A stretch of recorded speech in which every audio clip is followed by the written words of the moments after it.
friends, looking for antioxidant-rich foods to eat daily? Let me show you what I buy on a weekly basis for my family.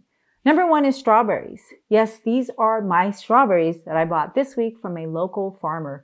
I live in Southern California, so we have access to fresh produce all year round. They are organic and are freshly picked. So this is an entire flat of strawberries, which is more than 12 baskets to feed my entire family for several days. They don't quite last a week because we devour half of this in 2 days or less. I grew up eating fresh strawberries out of my mother's garden pots. My parents were avid gardeners, and I benefited from their green thumbs. My mom would buy supermarket strawberries, and she would pour the rinse water in her garden pots. Now, I've tried to do that several times, but it's hard to grow things when you don't water them. And I know I can put drip lines, but it's hard for me to find time to do that too. Basically, I'll have an excuse not to garden because I really don't enjoy gardening. I just enjoy eating what is in the garden. And really, no matter how hard I try, there's no way I can get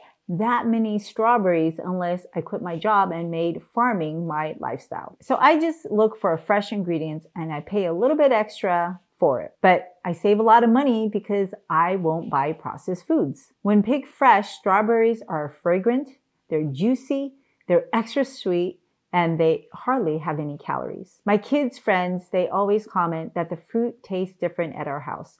And I don't just eat strawberries because they taste great. Strawberries have been shown to reverse mild to moderate precancerous lesions in the esophagus, which is caused by reflux, smoking, and alcohol. Now, I don't have smoking and I don't have alcohol, but you never know when you get reflux. If you haven't heard, esophageal cancer rates are rising faster than breast cancer and prostate cancer. About 10 years ago, I had a friend at church who was widowed because her husband had esophageal cancer. He was maybe 50. 28% of Americans suffer from either heartburn and or acid reflux, two risk factors for esophageal cancer. Millions of people take acid reducers to help with these symptoms, but unfortunately, these medications put them at risk of infections like pneumonia, intestinal infections, and fractures. Acid reducers should be used as short-term relief. They are not supposed to be a forever drug, and addressing the root cause is always the best. Now, there are several risk factors to reflux, including eating high-fat meals. Fat loosens the door that separates the esophagus from the stomach by triggering an enzyme called cholecystokinin. That enzyme opens a door called the esophageal sphincter. On the other end, fat also delays the emptying of food from the stomach. And this is why people see lower blood sugars when they eat carbohydrates with fats. But blood sugars just get delayed. They still go up and they last higher for longer if you eat the wrong kinds of carbohydrates. Now, normally, the pH of your stomach is very acidic, as low as a can of Coke, which is 2.6. A colleague of mine said her dad used to pour Diet Coke to clean his car engine. And apparently, you can clean a lot of stuff with Diet Coke from this article. Now, even though your stomach has a lower pH, your esophageal pH should be neutral, around 7. And anything super acidic, whether it is in Coke or vinegar or even your own stomach acid, that will irritate and burn the tissue in your esophagus. Strawberries are one of those foods that are so worth getting fresh from your farmer's market. Number 2 are cherry tomatoes. See how these tomatoes are all nice and round and uniform in shape? My kids love to eat them as is or in salads and sandwiches. We commonly use tomatoes in our stir fries, sauces, and soups. A vine-ripened tomato does taste different and are more fragrant and sweet. And to me, a really good, fresh, ripened tomato tastes better than candy. Tomatoes are rich in lycopene, which has been shown in numerous studies to reduce the risk of prostate cancer. High lycopene levels are also associated with a reduced risk of breast cancer. Now, adding heat to your tomatoes will increase the amount of lycopene your body can absorb. So cooked tomato dishes are excellent. But I honestly love the mouthfeel of a fresh tomato. It is disappointing that sometimes supermarket tomatoes are quite tasteless. I just cook those things up and spice it up and they could be delicious. So if you can't find a farmer's market to get your tomatoes, then processing your tomatoes not only makes it healthier because it releases more lycopene, but they will make great sauces and a great addition to any of your dish. Did you know that tomatoes can combat gum inflammation? Literally eating 1 tomato a day or 1 tablespoon of tomato paste can improve gingivitis and periodontitis within a week. And by the way, ketchup doesn't count as a health food, especially if it's made out of high fructose corn syrup. A great way to eat tomatoes is to chop some basil and then drizzle that with some balsamic vinegar. And when I buy tomatoes, I prefer number 3, heirloom tomatoes. You see how these are different? They're all different sizes and they're not so perfect looking, and on the sides they have striations. This one is yellow and you see how the bottom is flat? They often have little dimples at the end of them.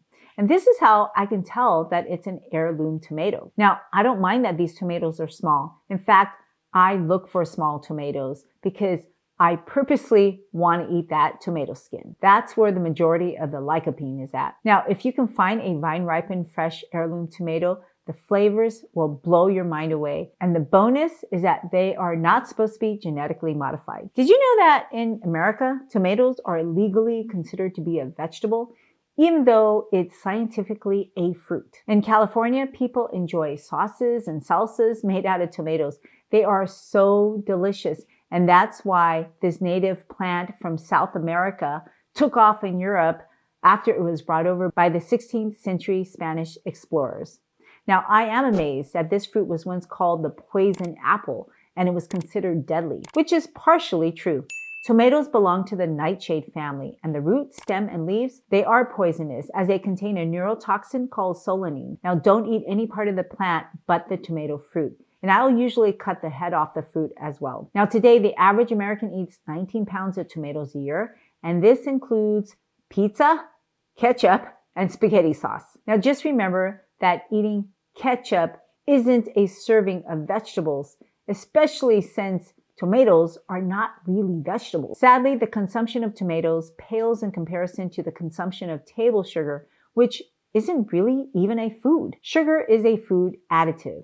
You will never find table sugar in nature, hiking in the woods. These single ingredients are highly processed chemicals that originated in nature, but they were processed out from their original structure. Just remember, just because it originated in nature doesn't mean it's necessarily good for you.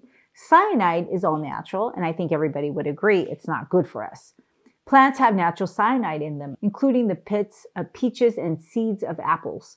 So if you concentrate cyanide, it becomes a deadly poison at very, very small amounts. And when you concentrate sugar from beets or sugarcane, it's still poisonous. It just takes pounds of it to be toxic. The average American eats 60 pounds of table sugar, whereas they eat 19 pounds of whole tomatoes, which is mostly made out of water. 60 pounds of table sugar is 100% sugar, which is 50% fructose. Number 4 is a perfect green leaf that complements tomatoes, and that is basil. My son eats basil like it was lettuce. I always clean all of my vegetables, as low-growing vegetables can be contaminated with germ-filled runoffs, and you never know when a bird poops on it. After I clean these basil leaves, I'll chop them up and add them to my sliced tomatoes. Look how big these basil leaves are. This is why I love to buy my produce from my local farmer. Basil is one of the top 10 vegetables rich in nitrates, which improve the function of your mitochondria, which is more than just a battery of your cells. Nitrate-rich foods like beets are coveted by athletes as a performance enhancer. I usually buy beets every week, but I forgot to add that to my order this week. Nitrates also slow down your resting metabolic rate. This is one theory for why people who eat more green leaves live longer than those who don't. Number 5 is fresh broccoli crowns. Now, I have to be honest, I don't taste a difference between farm fresh broccoli and supermarket broccoli, but I can taste a texture difference between a fresh versus frozen broccoli. And I prefer the texture of fresh broccoli.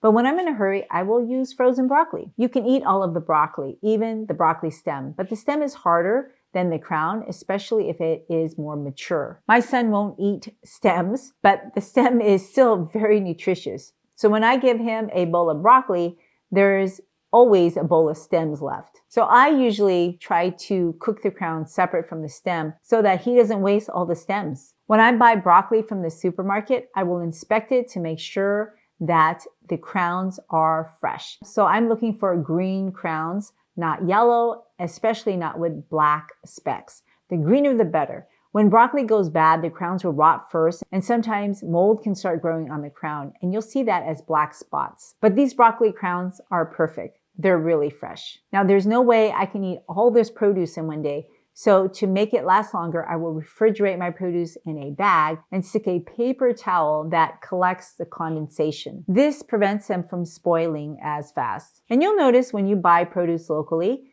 they will generally last twice as long as supermarket produce. Now, I thought broccoli was a popular vegetable, but apparently only half of America eats broccoli. So half of America is missing out on an anti-inflammatory, antioxidant-rich vegetable that can cut inflammation levels down in people who smoke. Now, that's pretty powerful stuff if you can counteract the negative effects of carcinogenic toxins in cigarettes. Literally thousands of people are paying for fancy detox supplements, and they're paying hundreds and maybe thousands of dollars to detox at wellness clinics once a year, which to me makes no sense. If you have toxins, wouldn't you want to get rid of them every day? And for just pennies a serving, you can detox with broccoli every day, and it'll probably be more effective than many other things that people do once a year. Now, sulphoraphanes in broccoli is one of the most important inducers of your detoxification enzymes, and it is an integral component in how efficient the glutathione redox system works.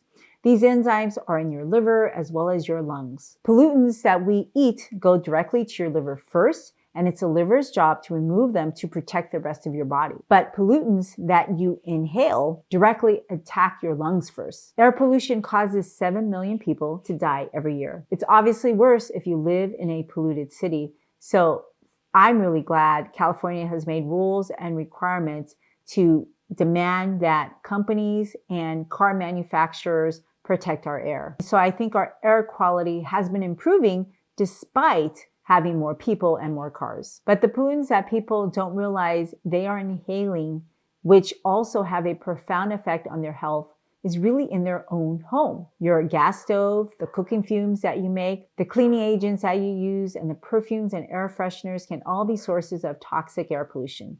It's best not to be exposed to these insults, but we all have to cook to eat. So that's why it's important to reduce these toxic air pollutants in your home by ventilating your home every day and eat antioxidant-rich foods to help mitigate these toxins that really surround all of us. Now, I forgot to show you number 6, the Persian cucumber. It's at the bottom of this bag, buried underneath my broccoli crowns. I love the crunch of Persian cucumbers as opposed to the traditional cucumber that is the size of a squash. Now, I think the closest texture to the Persian cucumber is the English cucumber. So when I run out of my farm fresh Persian cucumbers, I'll go buy some English cucumbers. Now in 2020, when I was busy working in the hospital, I tried to order my groceries online. That didn't work so well. Once I ordered cucumbers, but the delivery guy, he gave me zucchini instead.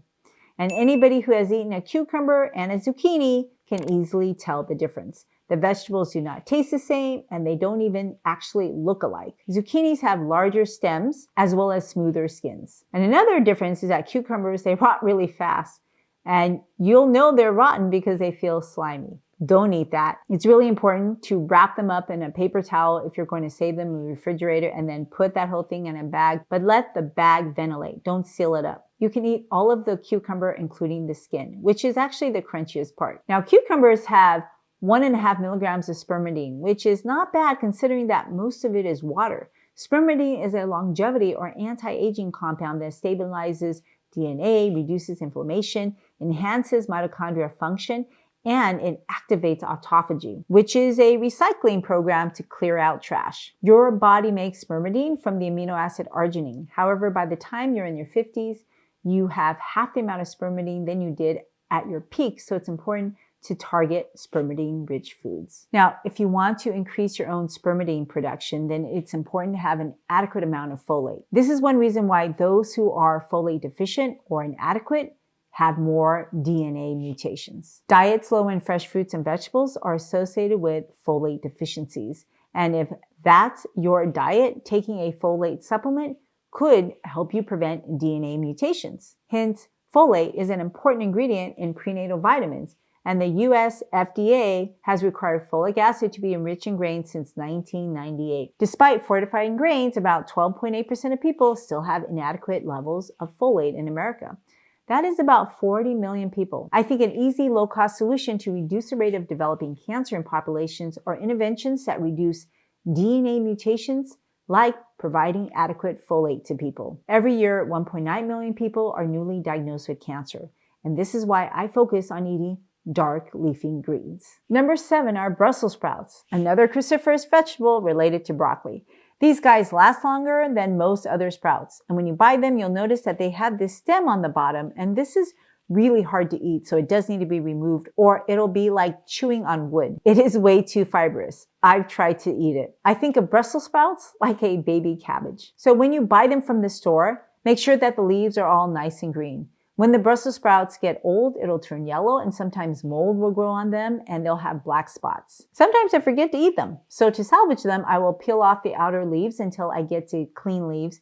But the outer ones, they are the most nutritious because they are the greenest leaves. I try to eat Brussels sprouts weekly because they reduce TMAO levels. TMAO stands for trimethylamine oxide, and it is a byproduct by your gut microbiome when you eat foods that are rich in choline. Choline-rich foods are like eggs, meats, lecithin, and carnitine supplements. These ingredients are found abundantly in all different kinds of meats and poultries and in some energy drinks. So after you consume choline-rich foods on a regular basis, within hours, your body's TMAO levels start to rise. But those who take a course of antibiotics, they don't see this rise because their gut flora has been wiped out. This is not necessarily a good thing, because antibiotics wipe out both the bad ones as well as the good ones. The problem with TMAO is that it appears to promote atherosclerosis, or inflammation in arterial walls. And since your arteries, they go all over your body, it can affect the blood flow to vital organs. And people with higher TMAO levels have an increased risk of stroke, clotting, and autoimmune diseases. That includes psoriatic arthritis, diabetes, and it's been associated with kidney failure, as well as COPD lung disease, and infections like pneumonia. So having high TMAO levels are associated with nearly 50% increase in all-cause mortality. And remember how I said when you take antibiotics, that'll significantly decrease your TMAO levels? As an infectious disease doctor, I can tell you that that's a bad idea to decrease TMAO levels through antibiotics, because there's so much drug resistant that there is no way to sterilize your body without inducing some drug-resistant bacteria somewhere on your body. Unfortunately, we only have a finite number of antibiotics that we can give you before there is nothing to give you. So therefore, using antibiotics is not the right way to go to treat TMAO levels. There's another group of people that have also shown that you can have low TMAO levels even with eating meat. And these people are actually vegetarians. Your gut is like a compost factory. Depending on what you feed it, it'll grow different germs. So if you feed it a lot of choline-rich foods, then you will grow bacteria that digest that choline and thrive on the choline. But if you keep choline low, then you're growing other bacteria that aren't efficient at metabolizing choline. And this is why even when you give it a high choline load, like eating meat once in a while, you do not have the same biological effect, and they do not produce measurable TMAO levels. So hence, you don't necessarily have to be 100% plant-based to get the benefit of a whole food plant-based diet. Now, number 8 is my favorite cruciferous vegetable, Dinosaur Kale. I have several bunches here, which will last me a whole week. And when I don't have time to cook them, then I'll simply blend them in a smoothie and drink it. I usually will strip the stem like this. It's important to take each of these kale leaves and clean underneath the leaves, because sometimes bugs can hide under them, or you may be surprised to find some insect eggs. I scrub it with my fingers because the underside is not smooth and it creates pockets for these bugs to hide. And when I think about it, I think it's kind of nasty to eat bugs, even though it's probably just extra protein. But I do feel comforted that when I find holes in my leaves or bugs on my produce, that batch is organic. Now, I like kale for many benefits, and I've spoken about these repeatedly in my previous videos. But did you know it is also low in methionine? Methionine is the only amino acid that strongly correlates with the lifespan of many mammals. The higher your methionine levels, the shorter your lifespan as a mammal. So naked mole rats, they live 7 times longer than mice. Mice have 3 times more methionine than naked mole rats. And restricting an animal's methionine intake can increase their lifespan by 44%. It can also improve their stress resilience and decrease their visceral fat and slow down the aging of their immune system. I mean, if you think about it, this is incredible, just by restricting this one amino acid. And this is why I don't chase protein. Many people only think about muscles when they want to eat protein, but proteins are powerful signaling molecules in your body. They make antibodies, they transport lipids, and they serve as a way nerve cells communicate with one another. And when you have excess protein, that also gets stored as fat. And potentially all of this can change how your cells talk to each other. And this is another reason why I don't eat protein powder. When you supplement rodents with methionine, it has a pro-oxidant effect and it depletes their antioxidants. And by restricting methionine, you can reduce the oxidative stress in animals. So literally, pharmaceutical companies are trying to find a drug to reduce methionine levels. But the way we get methionine is by eating it. Fish, poultry, and eggs have the highest methionine levels, whereas vegetables and fruits have the lowest methionine levels. This is why it's even more important to eat fresh fruits and vegetables daily, especially if your diet is rich in animal products. Number 9 is my favorite cabbage to eat, the purple cabbage. That deep purple color is made out of anthocyanins. And when you eat anthocyanins, they only last about 6 hours in your blood, so you have to eat it multiple times a day. They are very powerful anti-inflammatory ingredients to have in your food. People who eat anthocyanins-rich foods have been shown to have lower arterial inflammation, and this translates into lower blood pressure. And this is why I make it a point to eat purple whenever I can find purple color foods. Now, when I was homeschooling, I used to make pH strips out of purple cabbage to show them different acid bases around the house. This was a really fun experiment to do. And the point is, I was trying to teach my children that science surrounds our lives and that everything we do in our kitchen and our food is all about chemistry. And when we eat, we are changing the chemistry of our health. Our foods can improve that or reduce that. This is why it's important to pay attention to chemistry in school. Now, people often pickle cabbage, which is very tasty, but many studies have shown that it increases the risk of stomach cancer. Now, I don't disagree that lots of pickled vegetables can change your gut microbiome, but your gut microbiome is really a marker of your stool. It's not a reflection of your stomach health. Stomach cancer is on the rise, and it's been prevalent in Asia, where pickled foods are popular. So until this is clarified, I rarely ever eat pickled foods. And so far, the evidence has shown that eating fresh fruits and vegetables is even better than eating pickled foods. Speaking of microbes, when you eat cabbage, it's important to take apart each leaf so that you can scrub it under running water. Germs are trapped between the leaves. Now, after you wash it, you can simply eat it like this and use it like a wrap and put your salad, grains, and beans or vegetables and fold it like a burrito. Now, number 10 is an antioxidant-rich food that I eat daily, which isn't actually fresh. It's green tea. Green tea is rich in polyphenols that serve as prebiotics for good gut microbes. And this is why when you eat a food that, despite not getting all the ingredients absorbed in your blood, they are still very powerful to change your body's inflammation and to reduce the oxidative stress. Now, green tea can be used as a mouthwash to kill plaque-forming bacteria. It can kill bugs that cause pimples and control fungus that cause athlete's foot. It is antimicrobial, but just like an antibiotic, it is selective and kills the bad guys while promoting the good guys like bifidobacteria. And in the bacterial world, just by inhibiting bad bacteria, the good ones like bifidobacteria will flourish. It's the same concept as getting rid of your weeds so that your lawn will grow better. Literally everything you eat will interact with your gut microbiome. And many of these bacteria, they grow every 15 minutes. So in 2 days, you can rapidly change your health. Now, these are not the only foods that I eat on a weekly basis because I target foods that will increase my antioxidant power. And if you want to know what else I eat, watch the next video.